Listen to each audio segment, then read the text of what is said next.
Hi, this is Dennis with Second Chance Tackle. We're going to do another episode on the history of fishing reels. This one came in by request early on when we showed the Four Brothers one, and it seems like folks are enjoying these. So we're going to continue to do these. And again, right up front, a disclaimer, I am not a reel collector, nor am I the be-all, end-all source of information on these. And these are just to get your appetite whet, that if you enjoy these, you might go out and do some more research, find a little bit more information on it. So one of our viewers said, what about the Langley reel? And I said, oh my gosh, I haven't seen one of them in a long time. I don't even know if I can find one. Sure enough, I went into my parts bin and I found a Langley Spin Deluxe, model 830. It's in the parts bin because the bail broke on this one, and I guess there's no replacement. And sometimes, you know, I don't go looking for reels. Reels seem to find me. And I imagine at one point in life, I've made a purchase somewhere there that included this one in it. I can't remember specifically shopping for it. But what a beautiful reel. So this reel was made in around 1957. And it's very smooth, very light. And we're going to talk a little bit about that and tell you a little bit about Langley. So Langley was incorporated in 1939 to manufacture dental equipment.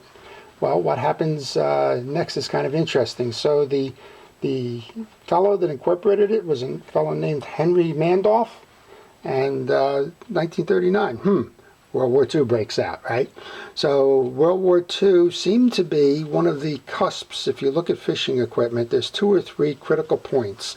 The first one of them is right around the 1900s when the Industrial Revolution is sweeping the U.S., and a lot of innovations are being made in manufacturing technologies, and we have a whole group. We did Shakespeare. You've got Pfluger out there. Von Hoff is out there. Lots of folks are building reels using those new manufacturing technologies. Then World War II seems to be another one where you had a leap in technologies, and a lot of them founded because of the things that the companies learned in terms of process and mass production and the like in the war effort. And Langley is one of them. So Langley forms as a dental equipment company, but very quickly gets involved in World War II, and they contract on to make aircraft parts. And their specialty in the aircraft parts was aluminum. So a lot of aluminum, I'm assuming skins for airplanes and superstructure and the like. And at the end of the war, they take that expertise that they gained, and they become a national fishing equipment manufacturer. And one of the things I mentioned about this, and one of the things that's the beauty of this reel, is it's so light. Well, right after the war, they weren't making this reel. They just picked up where fishing equipment left off, basically the bait casters and the freshwater reels.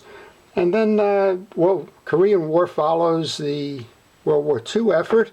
They go back to making the aircraft parts, and at the end of the Korean War, they start making spinning reels, and that's the generation here. This isn't the exact ones that they made at that time, but this one that I'm showing you was manufactured in 1957. So Langley continues to make some wonderful products. This one, 57, I found the catalog on this one. That's why I know it's 57 that they were selling it. This was a high-priced reel. In 57, they were asking $24.95 for that, compared to a pen reel, for example, that you might have bought for $7 or $8 at that time.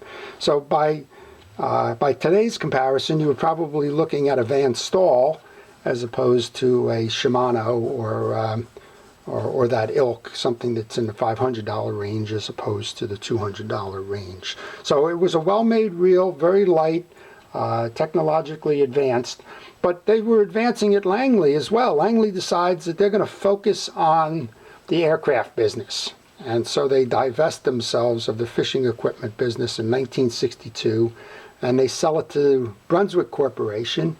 And Brunswick Corporation is the corporation that owned the billiards equipment, pool hall kind of stuff, right? The tables, the billiard balls, the cues, and the like. Also owned bowling equipment, right? So they were in the entertainment or the recreation industry, and they also owned Zebco at the time. Zebco, an interesting one. We'll talk about this at another time. But Zebco was founded in 1949, I believe. Zebco stands for the Zero Hour Bomb Company. So guess what they were doing during World War II, right? Kind of fun, but we'll get there another day. But so on Langley becomes part of Zebco in 1962. Zebco continues producing the reels through about 1970, 71, somewhere in there. And then the Langley name disappears. So that's a little bit of the history of the Langley Fishing Company. We'll go on to Zebco later. Zebco got bought eventually by W.C. Bradley, and W.C. Bradley, I think, purchased them right around 2000, 2001. And Bradley has other brands out there, Quantum, Van Staal, Rhino, some of the others, and they have Zebco as well. So we'll talk about that on another episode. But in the meantime, I hope you've enjoyed this.